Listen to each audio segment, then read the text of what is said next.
Shabbat Shalom, queridos irmãos. Shabbat Shalom. Queridos, a porção de hoje, Parashá Korah, conhecido como Coré, está no capítulo 6 de Bamidbar, Números, capítulo 16, a partir do verso 1, até o capítulo 18, verso 32. Leamos aqui o início da porção para que nós entendamos o que sucedeu e quais são os princípios aplicáveis para nós atualmente. O que podemos aprender dessa paraxá? Já foi falado aí hoje que nós vivemos sob a influência das parashot, isso é verdade.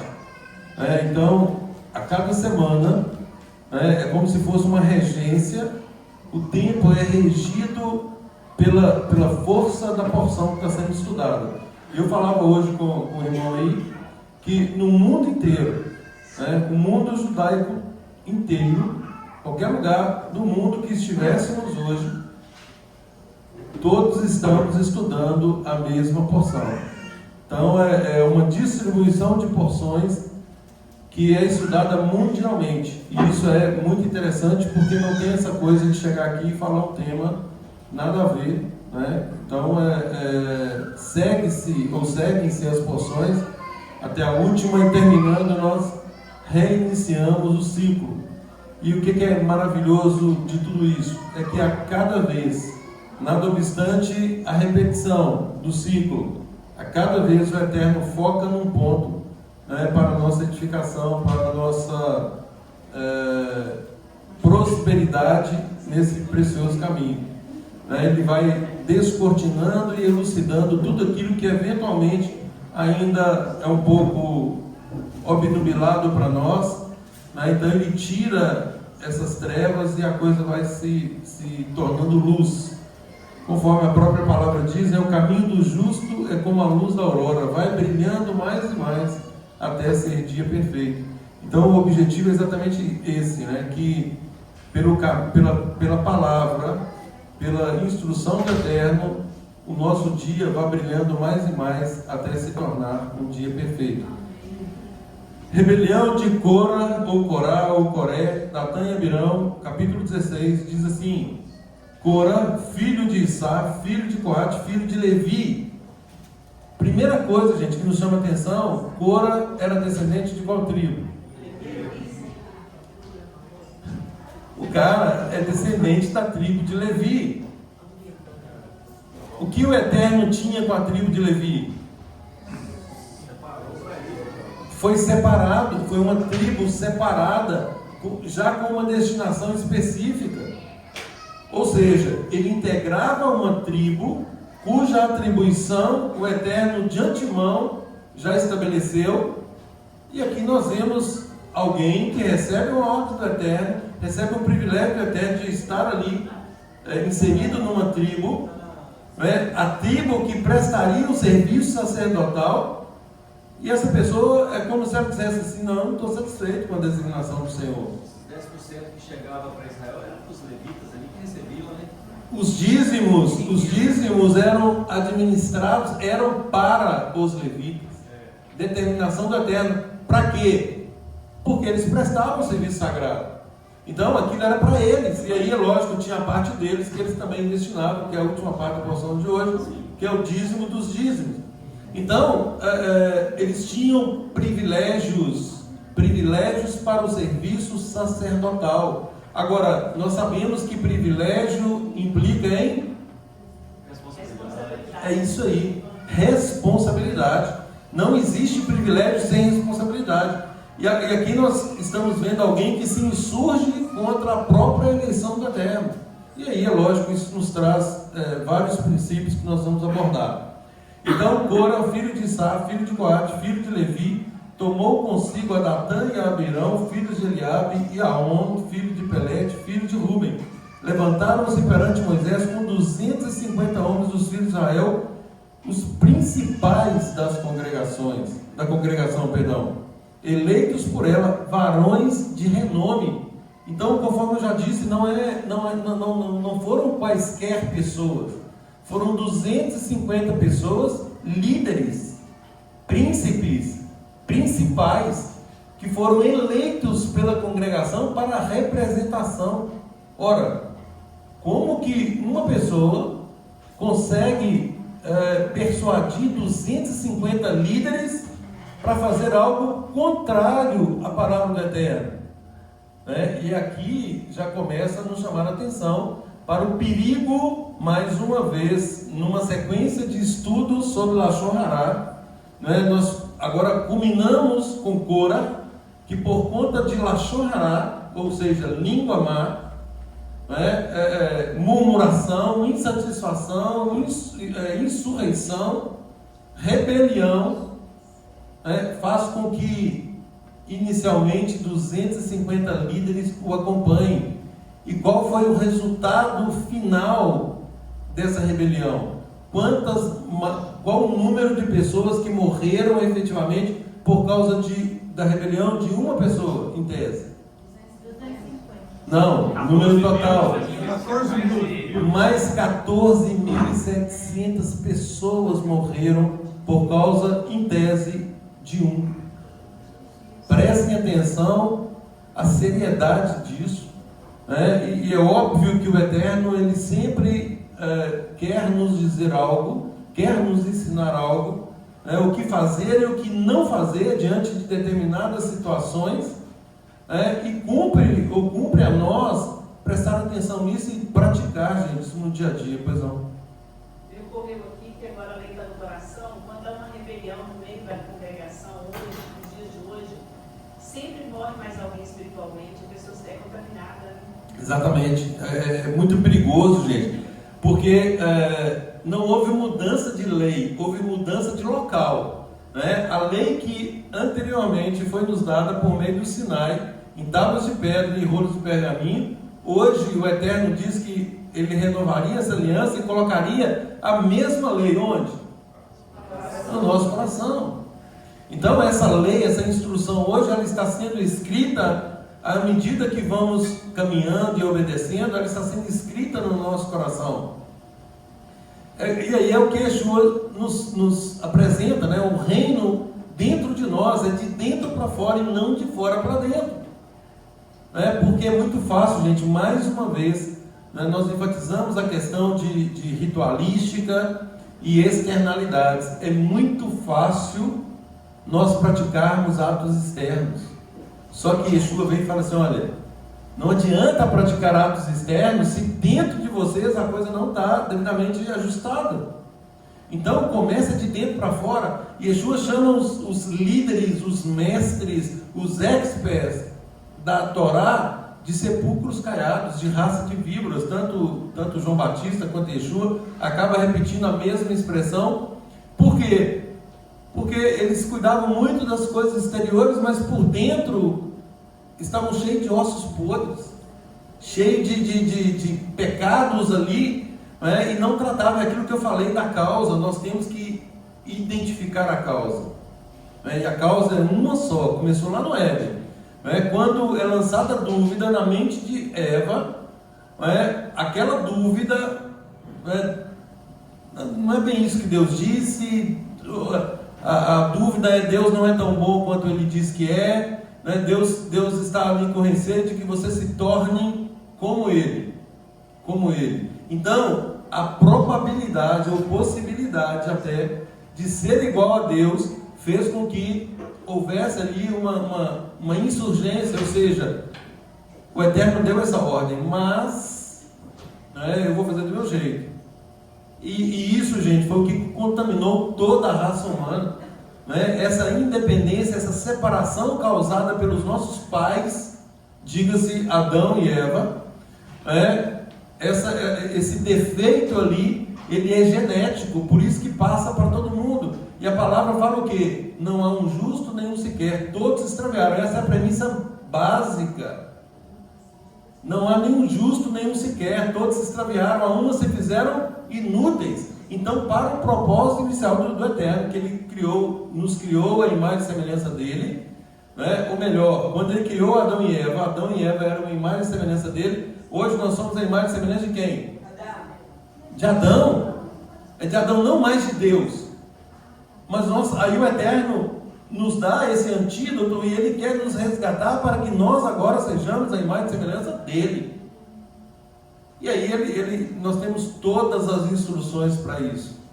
Só que ainda assim, mesmo conhecendo essas instruções, nós muitas vezes insistimos em fazer a nossa vontade. Nós queremos permanecer no governo, no controle, e não admitimos o governo de Deus. E Yeshua, quando fala que o reino está dentro de nós, reino, gente, é barra governo. Reino é governo. Reino, existe um rei que governa. Vocês já viram o súdito governar junto com o rei? Isso não existe, né? O rei governa, os súditos obedecem. É uma sujeição de amor, uma sujeição de respeito, uma sujeição de santificação. Por quê? Porque nós temos um rei perfeito em todas as coisas e quer nos fazer integrantes desse reino. Então, comportamentos do tipo de Cora continuam acontecendo no nosso meio. Vamos seguir a leitura aqui para estabelecermos os princípios. Olha aí, varões de renome, verso 3, e se ajuntaram contra Moisés e contra Arão, e lhes disseram: basta. Ou seja, ô Moisés, aqui, olha, chega, você e Arão aí, ó, estou farto de vocês dois. Aqui toda a congregação é santa. É isso que eles estão dizendo, né? Olha aí na sequência, verso 3, basta, pois toda a congregação é santa, cada um deles é santo, e Adonai está no meio deles. Por que, pois, vos exaltais sobre a congregação de Adonai? Ou seja, o Eterno nomeou vocês, vocês estão se exaltando. De onde que Cora tirou isso? Os olhos dele que estavam contemplando isso, porque a alma dele desejava aquela posição. Exatamente. E aqui nós vamos ver, gente, um pouquinho mais à frente aqui, que ele desejava, ele invejava a posição de Arão, porque ele fazia parte da tribo de Levi, ele já fazia o serviço sacerdotal. O que ele queria mais? Ele queria o posto maior, ele queria o sumo sacerdócio, né? Coisa que o Eterno não designou para ele. E aí vem o princípio qual é? Cada um de nós tem uma função, cada um de nós tem um dom, e o Eterno, ele vai premiar isso, ele vai galardoar isso, ele vai evidenciar isso de forma orgânica, não é para exaltação de ninguém, né? Nós não estamos aqui para sermos exaltados, nós estamos aqui para exaltar o nome do Eterno, a Ele toda honra, toda glória, toda exaltação, né? Somente a Ele, nós não temos que direcionar ninguém. Se nós fizermos ou fazemos apenas aquilo que nos é destinado a fazer, nós somos considerados servos inúteis. Nós somos servos inúteis, gente, quando nós fazemos aquilo que nos é designado para fazer. É tipo assim, isso é nossa obrigação, né? A palavra fala que nós somos servos inúteis. Quando que nós passamos a ter alguma utilidade? Quando nós avançamos um pouco mais. Avançar no sentido de progresso, de proatividade, de fazer mais do que é esperado de nós, né? Tipo assim, é sair do básico, é aquele um funcionário até quando ele vai além, né? Quando ele supera as expectativas do patrão, aí sim é que o valor começa a ser evidenciado, porque se faz só aquilo que manda fazer, serve inútil. E isso não é para nós, gente. Nós temos que ser mais proativos, nós temos que superar o padrão mínimo. Esse é um padrão mínimo, né? Mas nós temos que ir além, nós temos que nos esforçar um pouco mais, né? Cair nesse esforço aí que Yeshua fala que o reino de Adonai é tomado por esforço, e não nos contentarmos com o mínimo. Agora é óbvio que tudo isso tem que ser feito dentro de um padrão de ordem, nunca com insurgência, igual aconteceu nessa porção aqui. Verso 4: tendo ouvido isso, Moisés caiu sobre o seu rosto e falou a Corá e a todo o seu grupo, dizendo: amanhã pela manhã Adonai fará saber quem é dele e quem é o santo que ele fará chegar a si.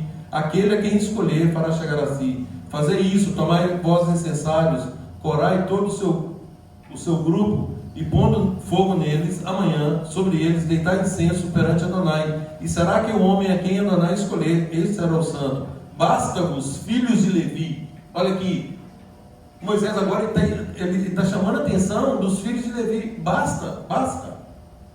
Disse mais Moisés a Cora: ouvi agora, filhos de Levi, acaso, olha aqui, acaso é para vós coisa de só menos importância que o Deus de Israel vos separou da congregação de Israel para vos fazer chegar a si, a fim de cumprir o serviço do tabernáculo de Adonai e estar perante a congregação para ministrar-lhe? Ou seja, vocês estão tomando isso como coisas de só menos importância? Isso aqui está sendo vil para vocês?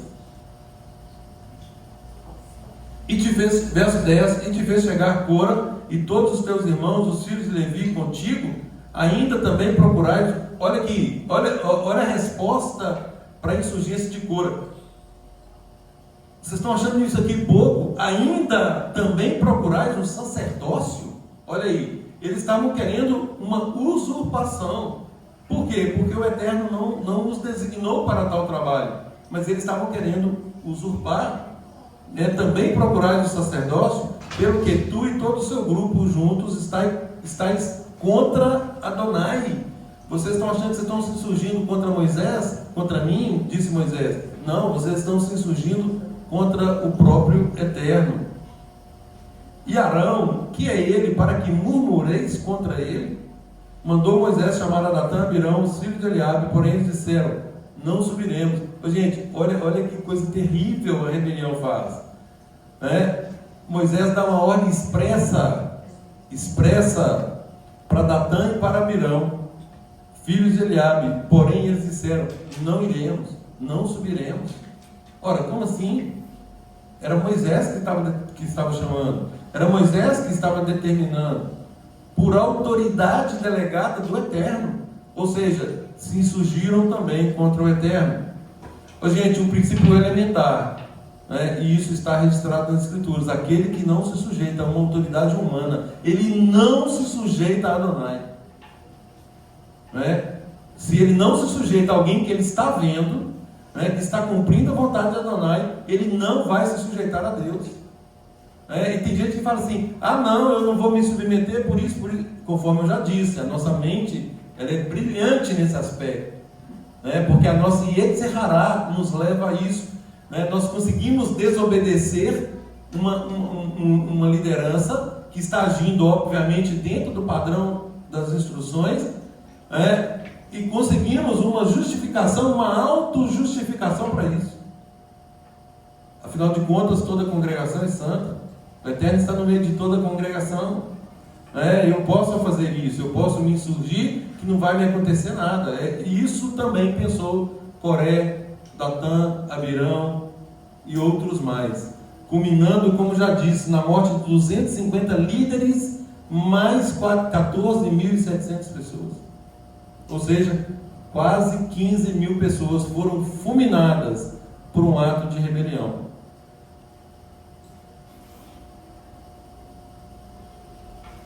Então Moisés mandou chamar Datã e Abirão: não iremos, não subiremos.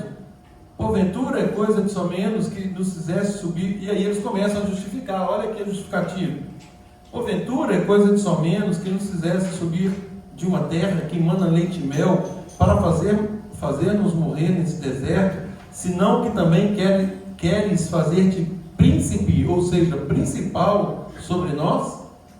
Nem tampouco nos trouxeste a uma terra que emana leite e mel, nem nos deste campos e vinhas em herança. Pensas que lançará pó aos olhos desses homens? Pois não subiremos.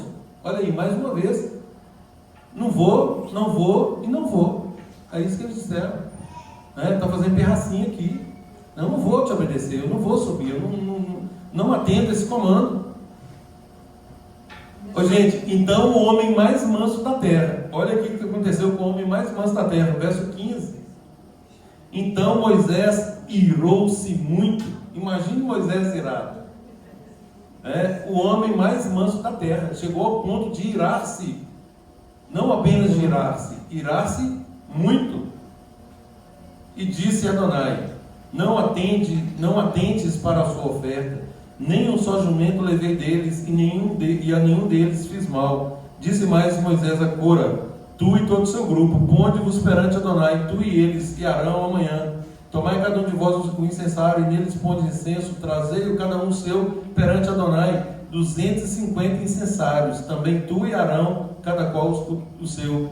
Tomaram, pois, cada qual o seu incensário, e neles puseram fogo, sobre eles deitaram incensos e puseram perante a porta da tenda da congregação com Moisés e Arão.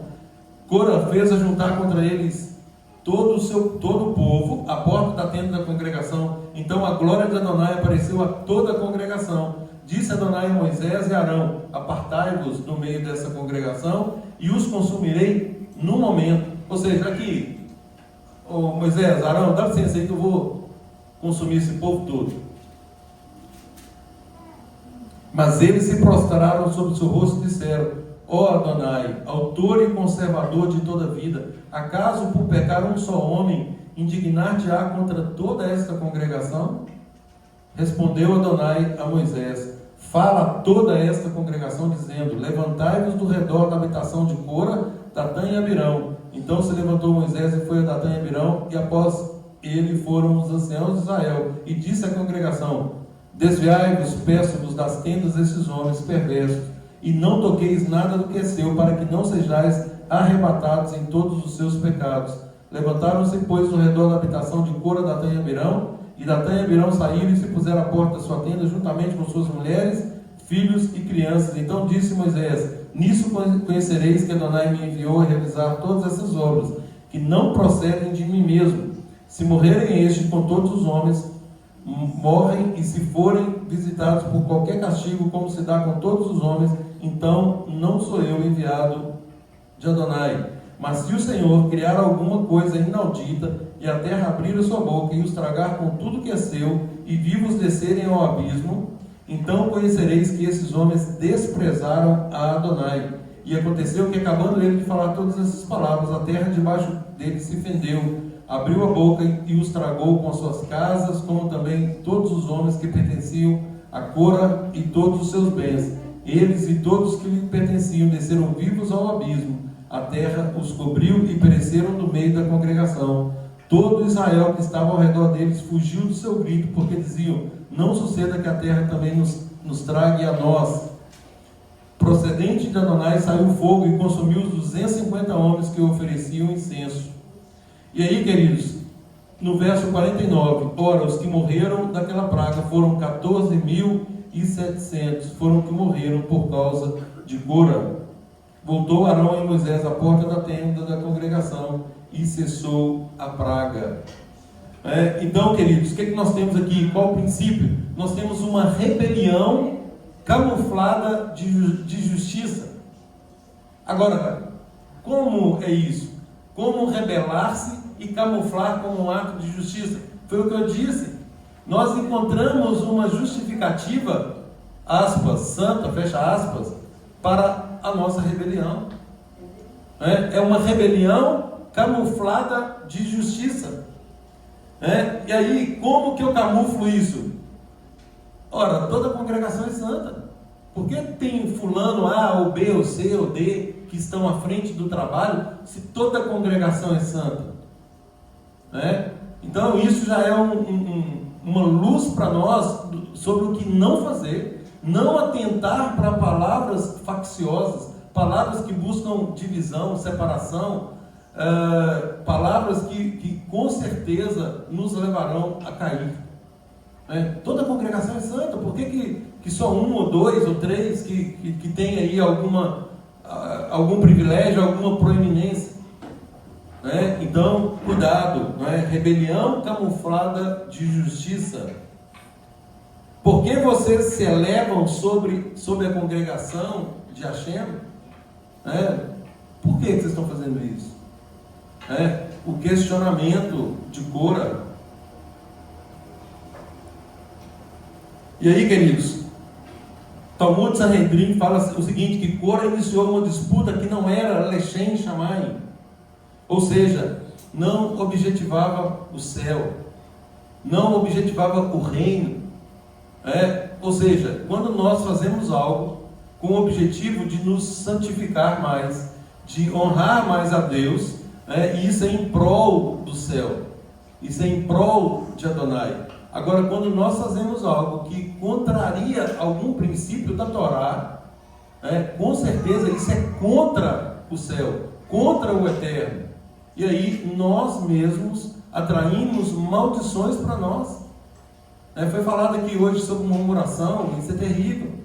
E nós precisamos ser curados dessas coisas, sabe por quê? Porque o maior prejudicado é o murmurador, é aquele que murmura. E, sem dúvida alguma, gente, um contamina o outro em termos de murmuração. Nós temos que tomar muito cuidado. Começou a murmurar, seja entre marido e mulher ou filhos, faça cessar a murmuração. Haja imediatamente, apresente um padrão que o Eterno está nos ensinando, esse padrão máximo de excelência. Volto a dizer, nós temos a educação mais refinada do mundo, é a educação que o Eterno nos proporciona. Pois não?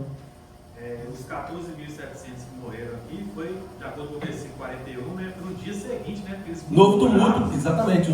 Já tinha morrido 250, e agora por causa de um novo tumulto criado. Eu até acabei pulando essa parte. Porque murmurou de novo contra ele. Isso, no verso 41 começa, no dia seguinte, toda a congregação de Israel murmurou contra Moisés e contra Arão, dizendo: vós matastes o povo de Adonai. Ou seja, Moisés e Arão agora estavam sendo acusados daqueles 250 que tinham morrido e as suas famílias. Então, nova acusação, nova murmuração. E por conta disso, o Eterno envia uma praga ali e mata mais 14.700 pessoas.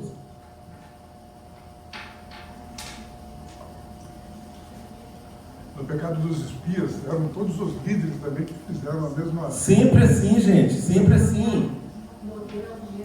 Interessante que Moisés deu a chance para eles se arrependerem. Quando ele fala amanhã, ele tinha um dia boa palavra. Para pensar.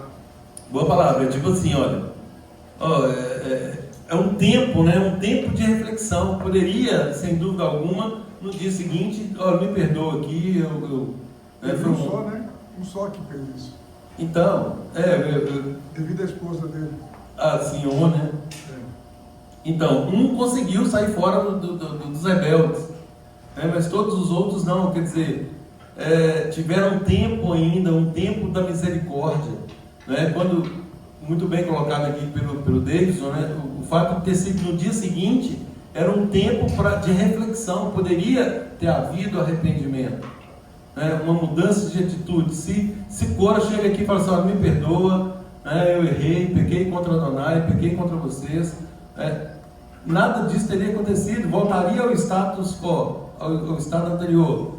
Mas não houve isso, e ele prosseguiu com a insurgência. Pois não. Só uma observação, que também me chamou a atenção nessa paraxá, foi quando eles falam que você nos tirou de uma terra de leite e mel com a promessa de nos levar para uma terra que manda leite e mel.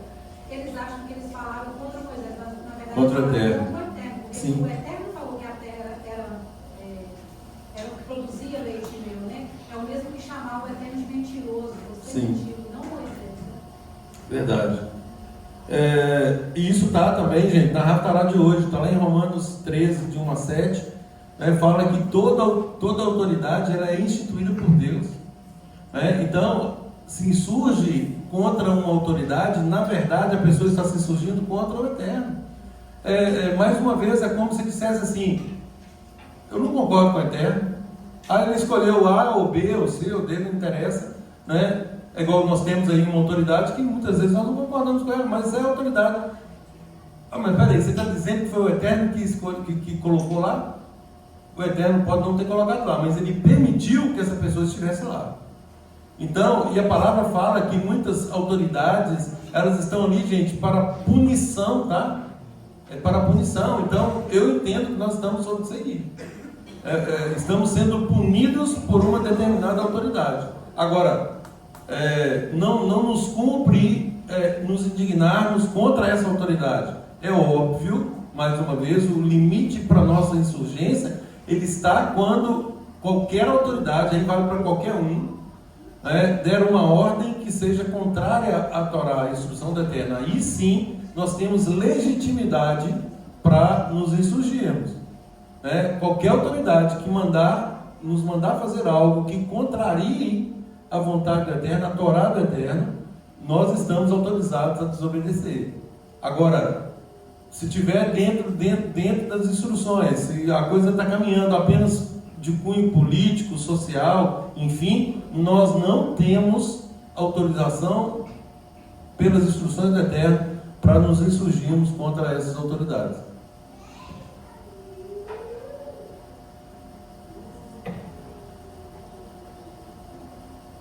Nós temos que ter muito cuidado. Essa rebelião, gente, foi motivada por um orgulho espiritual e desejo de poder, né? Conforme nós falamos aqui. Por que você está aspirando ao sacerdócio? É pouco para você já fazer parte da tribo separada, santificada para essa finalidade?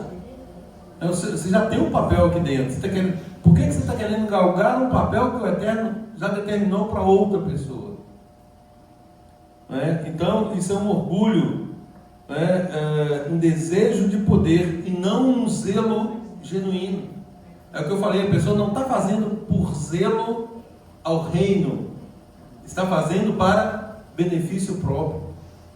Só queria ali uma evidência própria dele, uma projeção pessoal. Luta pelo poder. Exatamente, luta pelo poder. Se a tribo de Levi já era separada para fazer o serviço no Estado, então o Cora estava querendo ser mais do que santo. É o que eu acabei de falar. Igual a frase também, né? De Daniel Miranda, nem nos deste campos e vinhas nem herança. O próprio Eterno falou que é a herança deles. Tudo, exatamente. Eles estavam. Por isso que fala que eles estavam pecando contra o Eterno, porque eles estavam distorcendo a palavra do Eterno. Como? Igual o episódio dos espias, o Eterno falou assim: olha, eu vou dar essa terra para vocês, vão e tomem posse. Ué, peraí, eu fico pensando, gente, olha, o Eterno falou que nos dará essa terra, vamos tomar posse. Ah, mais, não tem mais, o Eterno já falou, você falou, está falado, entendeu? Não tem mais. Mas o que houve foi isso, 10 pessoas de 12, ou seja, 85% praticamente, foram contrários à própria palavra do Eterno. E aqui o que nós percebemos mais uma vez, isso aconteceu no Éden, aconteceu a vida inteira, aconteceu aqui e vai continuar acontecendo. Pessoas que distorcem a palavra do Eterno, distorceram aqui a palavra do Eterno. Eu acho que ele tentou fazer ele usou muito bem as palavras para o engano, porque ele usou, todos são santos, né? Isso. Mas se a gente pensar na Rebelião camuflada de justiça. E se a gente pensar na Paraxá Kedoshim, a gente vai lembrar de tudo que significa ser santo. Uhum. E ele falou: Moisés, nós todos somos, então por que existe essa diferença se tanto vocês são cumpridores da Torá, como nós também somos? Qual que é a diferença? Ele jogou isso, essa fatimã, a cilada da serpente ali, vamos dizer assim, para Moisés, né? E o povo que caiu nessa cilada toda. Porém, houve uma brecha, a brecha da Lashon Hará, e aí ele dá uma brecha no fundo na santidade dele e de todo o povo que caiu com ele. E falar mal contra o próximo, e tudo que é relacionado ao próximo, ele deixou uma brecha, um furo, aonde Deus teve que vir com a punição e entrou na santidade dele. Sofisma, né? Exatamente isso. Sofismo. E se todos são santos, se tinha uma autoridade que ele próprio estava insurgindo, ora, e se ele tivesse conseguido o posto dele, ele não continuaria, aí ele não estaria em evidência? Coitado de Israel, será que teria a mesma intercessão? Entendeu? A resposta a gente já tem, não teria. Ô, gente, Haftará, Tiago 3,16 fala: onde há inveja e ambição egoísta, aí há confusão e toda espécie de males. Judas, no verso 11, fala assim: ai deles, porque seguiram o caminho de Caim, buscando lucro como Balaão, e pereceram na rebelião de Cora. Mencionando aqui o episódio de Cora.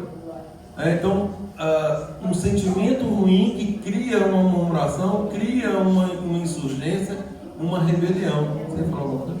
Antes. Eu ia comentar a respeito a gente comentou alguns encontros atrás sobre a frase, a voz do povo é amor de Deus, perigo disso. Olha para você ver, morreu 14.700 porque Arão também, mas Moisés ali interveio, né? Sim. Mas poderia ter morrido bem mais se eles não tivessem intervindo ali. Verdade.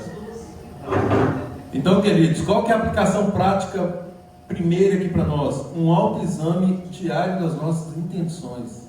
Intenções. Intenção é? Kavaná, gente. Kavaná. Intenção. Qual é a minha real intenção? Então, que possamos fazer esse autoexame diariamente. Podemos questionar autoridades? Claro que pode. Pode e até deve. Muitas vezes, se tiver qualquer dúvida, questionem. É lógico, tudo dentro do respeito, dentro dos princípios que a Torá nos ensina. Mas não fique com dúvida, porque a dúvida pode gerar uma murmuração, uma lashon hará, e aquilo pode tomar um rumo terrível. Gente, um dos maiores princípios que Yeshua nos ensina chama-se andar na luz. O que é andar na luz? Ser totalmente transparente. Evandro, você fez um negócio que eu não gostei, eu fiquei magoado com você. Deus, você fez isso, entendeu?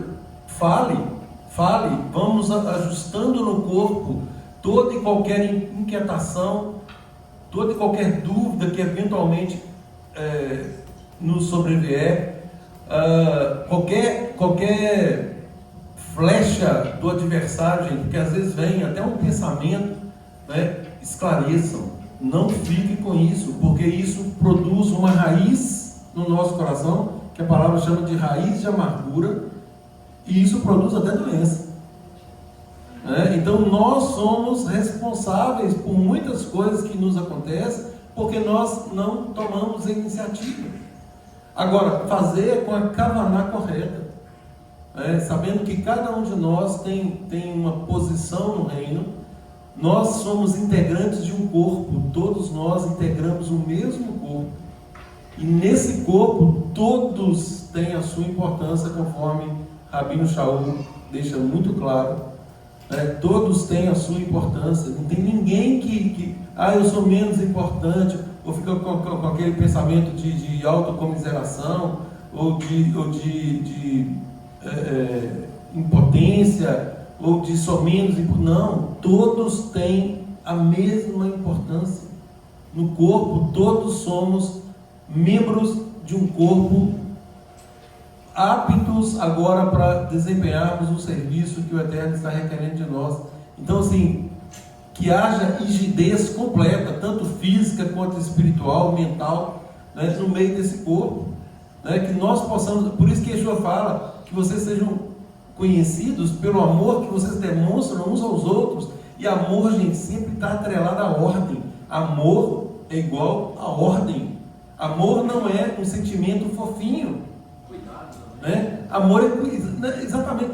Por quê? Porque nós estamos aqui, gente, para tikkun hanefesh, para retificação da nossa alma, para retificação da nossa vida.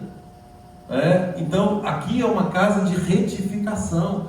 Nós precisamos de atenção, nós precisamos de admoestação, nós precisamos de incentivo. Tudo isso se traduz na palavra amor. Amor não é um sentimento que se sobrepõe a todos os erros. Isso não é amor. Foi nos ensinado assim, E não, hoje é o amor, nós temos que amar e tal. Esse amor, gente, esse amor fofinho que releva todas as coisas, isso não é amor. É igual a palavra diz com relação aos filhos, Quem ama, disciplina. Pais, discipline seus filhos enquanto há esperança. Pais, discipline seus filhos e assim você livrará a alma deles do inferno. Pais, discipline seus filhos para que eles não venham fazer vocês passarem vergonha na frente de outras pessoas. E aí, a palavra manda disciplinar. Disciplinar é colocar ordem, chamar a ordem. Só que aí nós estamos num mundo hoje cheio de não pode isso, não pode aquilo. Aí vem normas que afastam a disciplina até do Eterno. E esse é o tipo de norma que eu falei agora há pouco, Né? Se o Eterno manda disciplinar e vem uma ordem falando que não é para disciplinar, né? Quem cuida, gente, do futuro espiritual dos nossos filhos são os pais, inicialmente os pais. Então é um dever nosso agir em consonância com a palavra, sempre de acordo com a palavra. Então, só que às vezes nós relegamos isso e aí colhemos amargos frutos, né? E volto a dizer, se nós não disciplinamos, gente, é porque nós não amamos. Porque se nós amarmos de verdade, nós vamos querer colocar ordem. Sabe por quê? Porque se não colocarmos ordem, os nossos filhos se perderão. E aí a responsabilidade será de quem? Nossa, de cada um de vocês, pais, em relação aos respectivos filhos. Não sejam lenientes com o erro, não sejam. Né?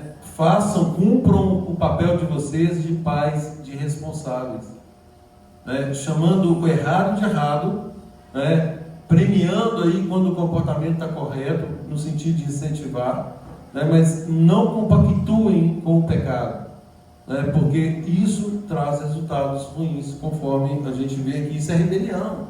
Tem filhos se rebelando contra pais e o pai ele fica assim,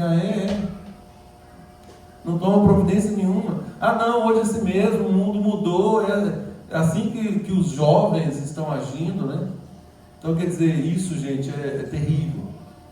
Porque o princípio aqui é o mesmo.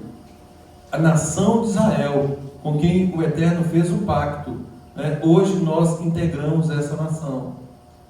Então, nós integramos esse povo. Não estou falando nação no sentido político, mas no sentido de povo escolhido de Deus. Nós integramos esse povo. Hoje nós somos um com Israel.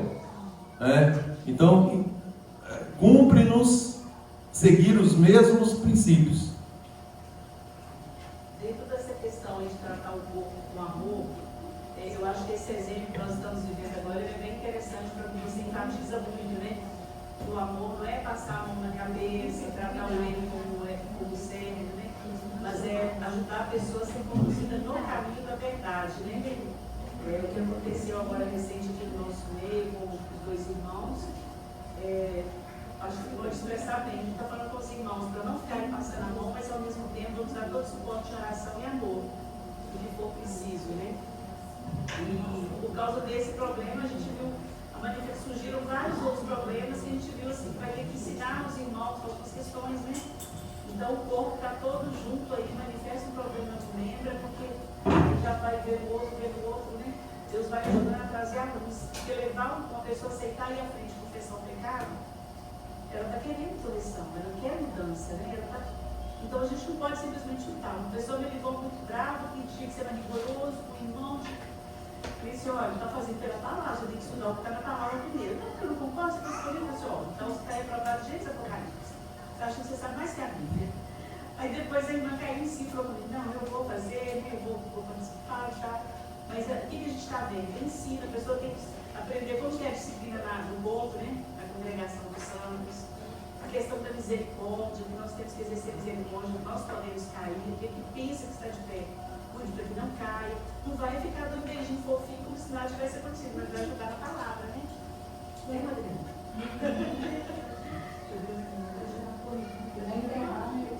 Hein? Está caindo, mas não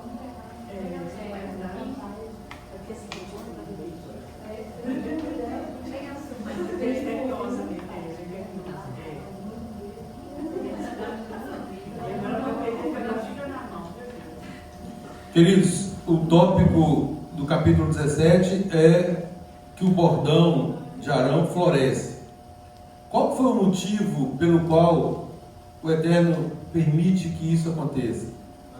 Mostrar que ele é escolhido de Deus. Mostrar que ele é escolhido de Deus. Verso 5. Leia o verso 5. Acompanhe a leitura do verso 5. Primeiro e depois, verso 10. O bordão do homem que eu escolher, esse florescerá. Assim farei cessar de sobre mim as murmurações que os filhos de Israel proferem contra vós. Olha o verso 10. Disse Adonai a Moisés: torna a pôr o bordão de Arão perante o testemunho, para que se guarde por sinal para filhos rebeldes. Assim fará o quê? Acabar as murmurações contra mim. Acabar as suas murmurações contra mim, para que não morram. Ó, gente, olha aí, o que o Eterno determinou que ficasse na arca?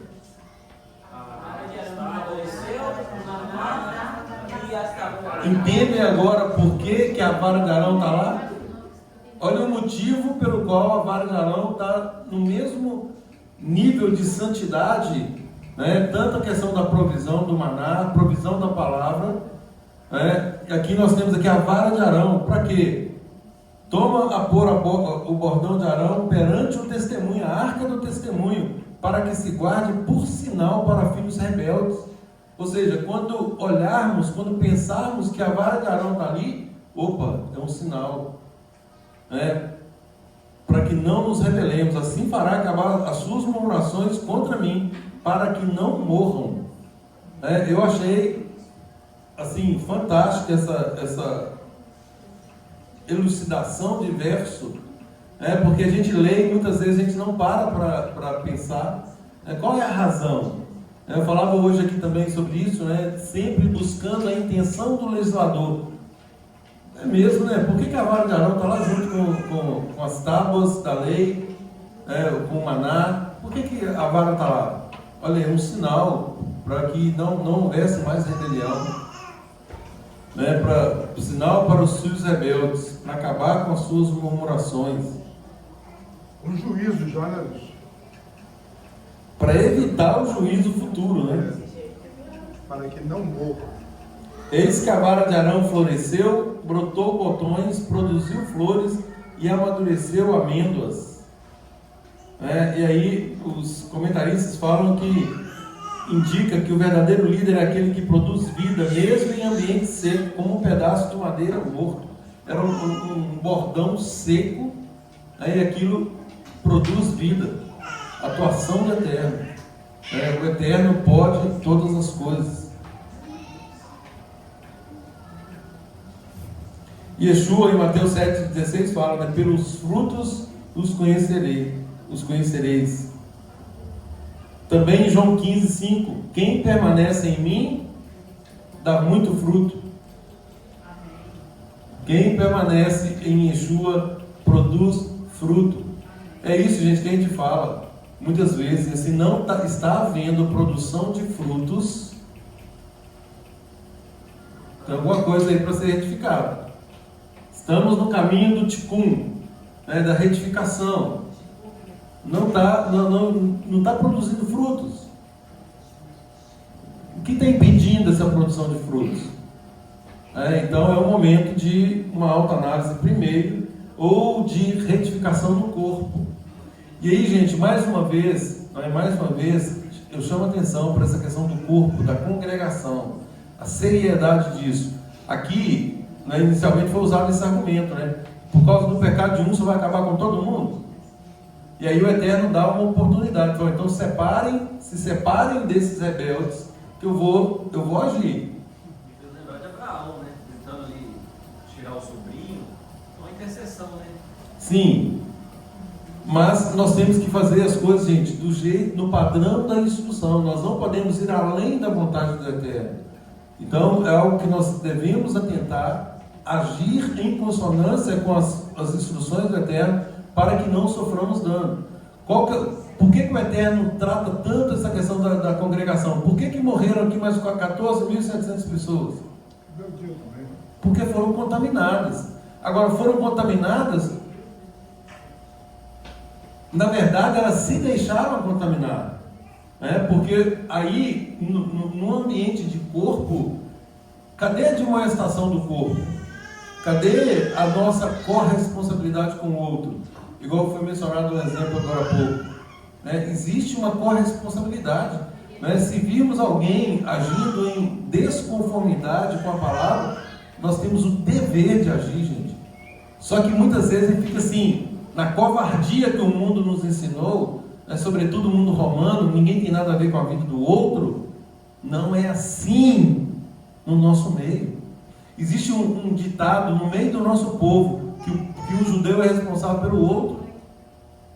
Então, assim, peraí, um judeu. Não, nós israelitas, hoje, integrando aí o povo judeu, nós somos responsáveis uns pelos outros. O princípio não mudou. Agora, essa responsabilidade, gente, quando eu falei a questão do amor, amar no padrão romano não dá nenhum trabalho, é tranquilo. Por quê? Porque é passar a mão na cabeça e deixa seguir.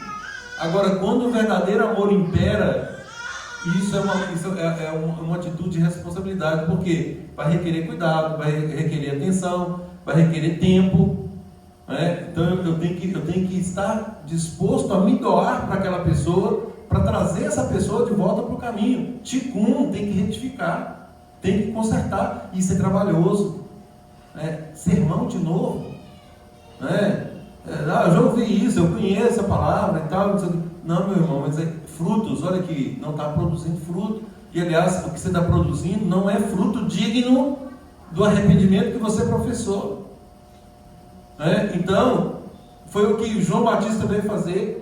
Arrependei-vos, raça de víboras. Quem vos induziu a fugir da ira vindoura? Cadê seus frutos? Então, que possamos estimular a produção dos frutos dignos de arrependimento, e não frutos vazios, nuvens sem águas, Então, assim, Joio. fumaça, joio, nada, isso não significa nada. Foi lido o texto aqui de Romanos 2,13 hoje. Não são, gente, os ouvidores, os conhecedores, o expert da Torá que vão herdar o reino, mas os praticantes. Então, o princípio é, à medida que conhecemos, que pratiquemos. Esse é o princípio óbvio. Não é por conhecimento apenas. Temos que conhecer para praticar. Agora, conhecer pode ser PhD em Torá. Se não está produzindo frutos dignos, não tem nenhum efeito. Sepulcro caiado. Exatamente. E aí, gente, a importância, foi estudando essa porção que eu fiz aquele convite para vocês, homens. Discipulado. A importância do discipulado. Por quê? Porque é no discipulado é que nós avaliamos se está havendo realmente um florescimento, amadurecimento, e quais os frutos estão sendo produzidos. É assim que Yeshua fazia relacionamento. Discipulado é igual relacionamento. Vocês veem que nós somos cheios de fórmulas, Discipulado é igual relacionamento. Quando estamos aqui juntos, estudando princípios, nós temos a chance de nos admoestarmos mutuamente, de retificar os nossos caminhos. Quem fica fora, gente, não tem chance de se aperfeiçoar. Um encontro casual, ele vira apenas uma obrigação social. Ele não é uma obrigação dentro do compromisso que nós firmamos com a Eterno.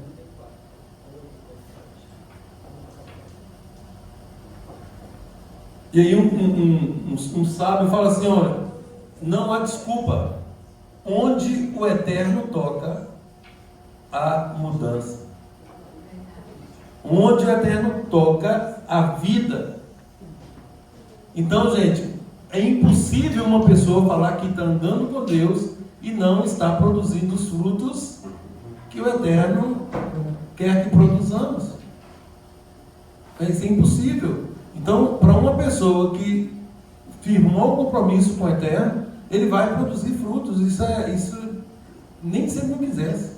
Se ele estiver caminhando com Deus, se ele estiver cumprindo as instruções, automaticamente ele vai produzir frutos. A palavra não volta vazia. Não volta, exatamente isso aí.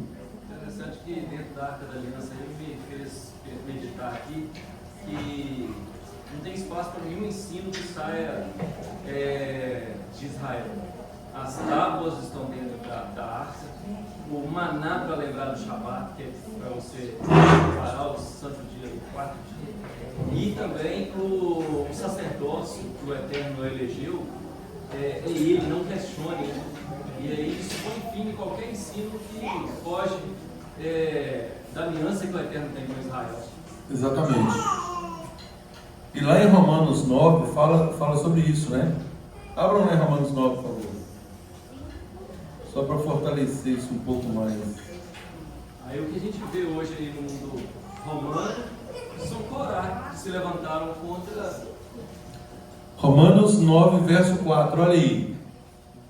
São israelitas, pertence-lhes à adoção. Gente, pertence-lhes à adoção. O que Paulo está dizendo aqui? O que Paulo está dizendo aqui? Você está vendo qual o parágrafo? Capítulo 9, verso 4.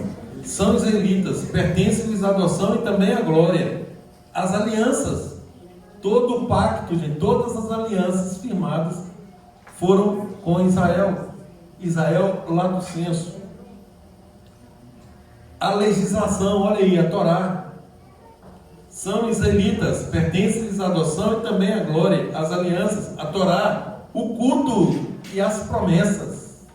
Então, o sistema de culto é outra coisa maravilhosa, que onde nós formos também, em qualquer lugar do mundo, segue praticamente o mesmo padrão que nós estamos seguindo aqui. Essas músicas, ainda que haja talvez uma diferença aí de ritmo, as letras são as mesmas. Então, qualquer lugar nós nos sentimos em casa. Já fomos aí em vários países, e o serviço da Torá, a voz da Torá é o mesmo. Isso é incrível e maravilhoso. Então, pertence-lhes o culto e as promessas. O que o mundo ocidental, evangélico e católico também faz? As promessas nós queremos. Teologia da substituição. As promessas. Olha, mas peraí, essas promessas foram para quem? Para o povo de Israel. E aí, alguém que se desconecta de Israel quer as promessas. Só que ele não. Exatamente, olha o espírito de Cora aqui. Só que ele está desconhecendo que não há promessa fora do povo de Israel. Ora, Romanos 11, gente, Romanos 11 fala do enxerto. Então tem que estar enxertado. Se tiver fora, ficará de fora. Não tem condicional também para a promessa, né? Exatamente. Um só povo, gente. Yeshua fala sobre isso. Um só povo, um só rebanho. Não tem dois rebanhos. Tem religião que prega que não, agora somos nós. Deixa Israel para lá, nós não queremos nada com os judeus, não queremos nada com Israel, agora somos nós. Israel perdeu sua vez. Vocês já ouviram isso? Terrível, né? Então, gente, só terminando aqui, aí nós vamos ler Jeremias 31, 35. As alianças, a Torá, o culto e as promessas. Deles são os patriarcas, e também deles descende o Messias, o Mashiach, segundo a carne, o qual é sobre todos, Deus bendito, ou seja, Baruch Hashem, Leolam Vaed, para todos sempre. Baruch Hashem, quer dizer, olha que declaração. Aqui, chancelando mais uma vez o papel sacerdotal de Israel. Hoje, o nosso papel sacerdotal, porque nós integramos Israel, somos israelitas hoje. Jeremias 31, 35, para aqueles que dizem que hoje Israel perdeu a sua vez. Vamos ver o que o Eterno diz. Jeremias 31, 35.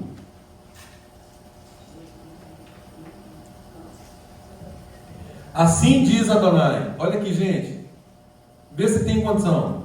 Assim diz Adonai, que dá o sol para a luz do dia, e as leis fixas à lua, e as estrelas para a luz da noite, que agita o mar e faz bramir as suas ondas. Adonai de Sebaot, Senhor dos Exércitos, é o seu nome. Se falharem, olha aqui o que o Eterno coloca. Se falharem essas leis fixas diante de mim, diz Adonai, deixará também a descendência de Israel de ser uma nação diante de mim para sempre. Assim diz Adonai, se puderem ser medidos os céus lá em cima, e sondados os fundamentos da terra cá embaixo, também eu rejeitarei toda a descendência de Israel por tudo quanto fizeram, diz Adonai. E aí, 38. Eis que vem dias, diz Adonai, em que essa cidade será reedificada para ele, desde a torre de Ananael até a porta da esquina. O cordel de medir estender-se-á para diante até o outeiro de Garebe e virar-se-á para Goa. Ou seja, gente, o que o Eterno está dizendo aqui é o seguinte, olha, o que eu falei, está falado. Eu não mudo. Seca-se a erva e murcha-se a sua flor, mas a palavra do Eterno permanece para sempre. Deus é fiel. E o que ele promete aqui, no mesmo capítulo 31, a partir do verso 31, é que ele renovaria a aliança com a casa de Israel e com a casa de Judá. Não tem aliança com gentio. Não tem aliança com gentio. O gentio entra por enxerto. E aí ele entra e ele não é mais gentio, ele agora é um israelita. Efésios 2, a partir do verso 10 seguintes. Pois não. O profeta Isaías mesmo dizia que aqueles que são completamente gentios, não têm nenhuma ascendência judaica, que chegam para cumprir Torá e guardar o Shabat e não denigrem essas leis, se tornam parte do povo de Israel e das alianças. Sem dúvida alguma. O livro de Romanos aponta exatamente para esse cume, né? Para essa finalidade. É o mesmo que você entrar numa nação, né, diferente da sua, De querer continuar viver lá de acordo com as leis. normas. Exatamente. Vai ter problema lá. Exatamente. Olha, eu estou aqui nos Estados Unidos, mas eu vou seguir a lei do Brasil. Impossível, né? Possível. A gente está vendo que não tem condição, né? O que está acontecendo aí já mostra que não é bem assim. É assim tem Ô, gente, capítulo 18, estou terminando. Responsabilidade sacerdotal. Né? Tu e teus filhos levarão sobre vós a responsabilidade pelo santuário. Está falando aqui para os levitas. Então, aquilo que eu falei, privilégio é igual a responsabilidade. Serviço diante de Deus requer essa consciência de responsabilidade moral e espiritual. Então nós temos que atentar para isso. Não é apenas uma função ritualística, cerimonial. É uma responsabilidade moral e espiritual. É isso, gente, aqui é a famosa elevação de cada um de nós. À medida que nós vamos tomando como conhecimento disso, nós vamos nos elevando, ou seja, nós estamos subindo de nível. E aí, dando importância para as coisas efetivamente importantes. Isso é maravilhoso. E qualquer liderança, isso não é uma questão de privilégio apenas, de responsabilidade de prestação de contas. Lá em Hebreus 13 fala sobre isso, que nós devemos nos submeter aos líderes como alguém que vai prestar contas sobre nós. E ao nos submetermos, nós não vamos permitir que a liderança gema, fique ali gemendo. Esse negócio é custoso demais. Que povo rebelde. Então, porque isso não vai aproveitar para nós.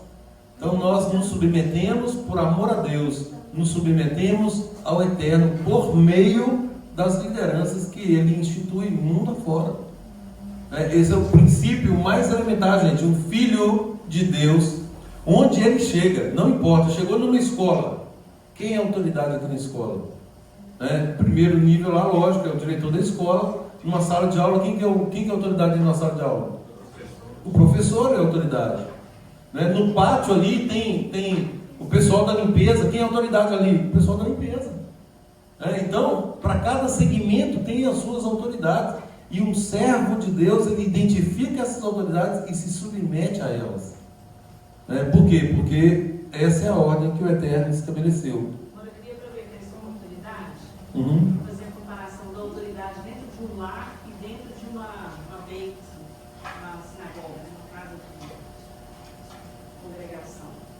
Quando eu chego na casa de qualquer um de nós, de família casada aqui, eu não vou chegar lá e ficar sussurrando no ouvido dos filhos que não dá certo o jeito que os pais estão falando com eles, não. Chega na casa de vocês, não faz não, mulher. Seu pai está falando. Eu não vou fazer isso. Eu posso estiver errado, eu vou questionar os leis diretamente, com todo respeito, longe do filho. E a gente tem que fazer essa associação aqui, porque aqui é uma casa de Deus, de congregação. E aqui tem as autoridades instituídas, E aí, se chegar uma pessoa de fora e começar a ouvir de um irmão soprando, questionando isso, questionando aquilo, você está errado, meu irmão. Erro vai ter, todo mundo nós vamos lá, nós vamos consertar, né? Mas se você começar a soprar no ouvido de um aqui, você não está respeitando, né? A pessoa já está errada. Então, para nós termos essa maturidade, irmãos, porque vai acontecer de chegar a gente começar a soprar no ouvido de um de outro. Ah, mas isso está certo? Aquilo ali é assim? Aí de cara já bateu isso, está errado. Se fosse uma casa de família, que a pessoa chegasse contra a autoridade da casa, a gente ia criticar, rapidinho. A gente fazer isso aqui também, para cortar o mal pela raiz. Não, Ela vamos chega chegar, com você. não, vamos chegar direto com os líderes, né? É o que eu falei há pouco, gente. Não fiquem com dúvidas. Dúvida é sinônimo de enviesamento. Vai ocorrer alguma coisa vai ficar torta, né, e não vai chegar no destino que tem que chegar. Então esclareçam todas as dúvidas que tiverem, né? Todo mundo aqui é testemunho. Eu falo isso a minha vida inteira. Esclareçam, não vão para casa com dúvidas. Se tiver dúvida, cheque, confira, né? Seja o que for, né? Todos temos a liberdade de fazer isso, né? No corpo. Só mais uma coisa, então, porque todos nós que estamos aqui, nós estamos envolvidos no projeto de Deus. Todo mundo aqui tem um investimento, né? A André disse para a autoridade, bom, minha filha, o seu investimento, o nosso investimento. Estamos fazendo um investimento espiritual. Estamos lá na frente dos filhos, em cada um de nós, a nossa vida eterna, né? Aí a gente está aqui todo mundo empenhado, uns orando pelos outros, nos amando. Aí chega um de fora aqui, que talvez nem a pessoa está percebendo, está sendo um instrumento de Satã, e começa a soltar. Peraí, nós estamos num propósito aqui. Meus filhos, futuros meus filhos estão juntos aqui. Peraí, vamos fazer isso do jeito certo, veio da Bíblia, né? Peraí, vamos está questionando, vamos lá, junto aqui. O irmão está questionando, isso aqui assim, tal. Para a gente ficar maduro e resistente a esses ataques. Né? Porque estamos num projeto, todos nós, né? Um projeto maravilhoso. Obra santa, gente. Obra santa. Nação santa. Vós, porém, sois raça eleita, sacerdócio real, nação santa. Nação separada. Separação. Ou seja, tem um propósito. Então nós temos que cumprir esse propósito. Então, fechando agora os princípios, gente. Rebelião. Para evitar rebelião, nós temos que clamar, né, por discernimento no nosso meio. Discernimento.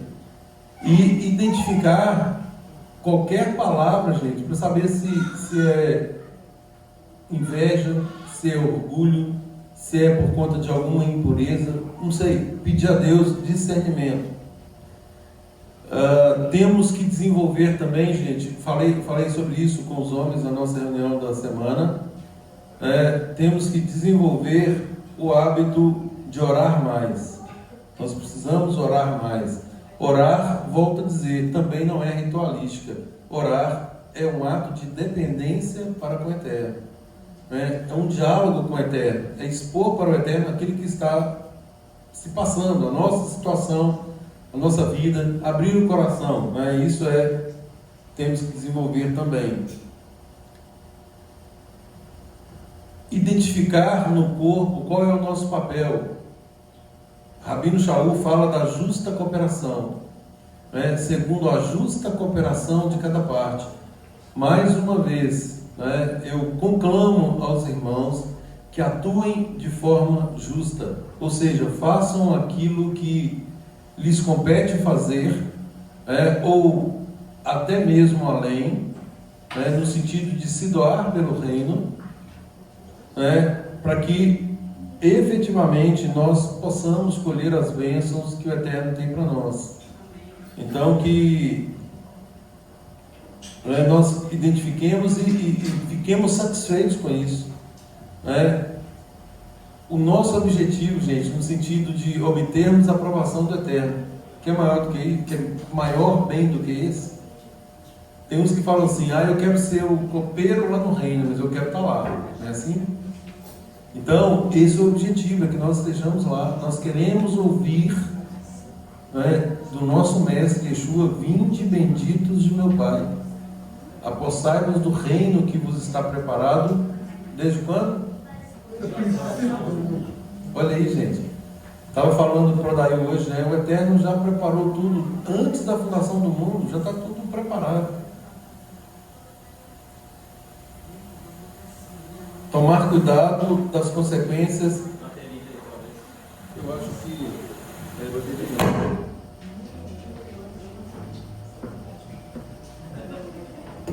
a questão da rebelião, gente, tomar cuidado, né, mais uma vez, sobre as consequências espirituais, né, quando alguém resiste à verdade ou se insurge contra ela. Aqui no caso, nós tivemos a terra se abrindo e o povo sendo engolido pela terra.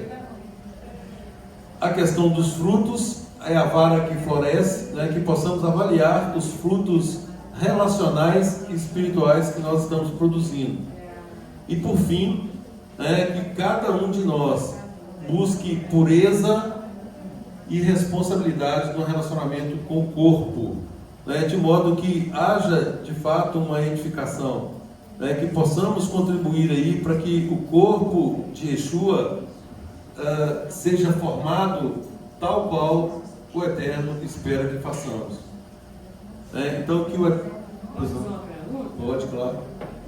Essa colocação em que a terra abriu e sugou aqueles rebeldes. Essa terra ficou amaldiçoada? Não, ela engole e fecha.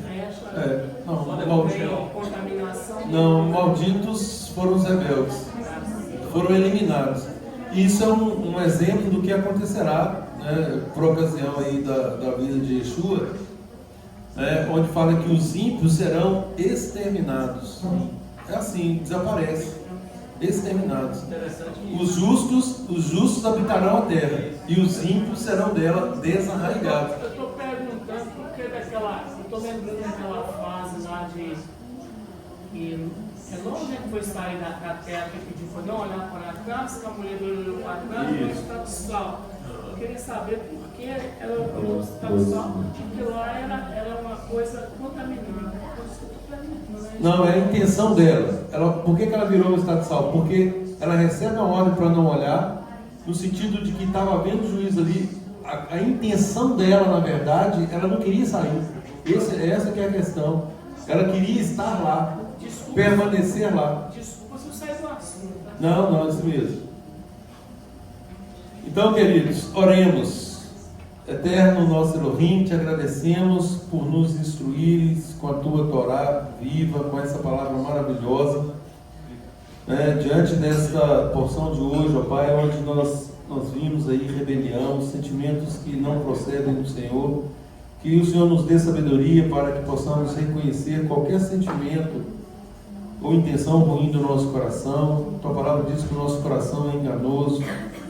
Que o Senhor nos conceda, Pai, o Teu Ruach HaKodesh, e nesse processo de santificação, que nós sejamos separados, com um vaso de honra, que nós possamos cumprir o nosso papel de edificação no corpo do Mashiach. É em nome dele que nós oramos. Amém e amém. Shabbat shalom a todos. Shabbat shalom.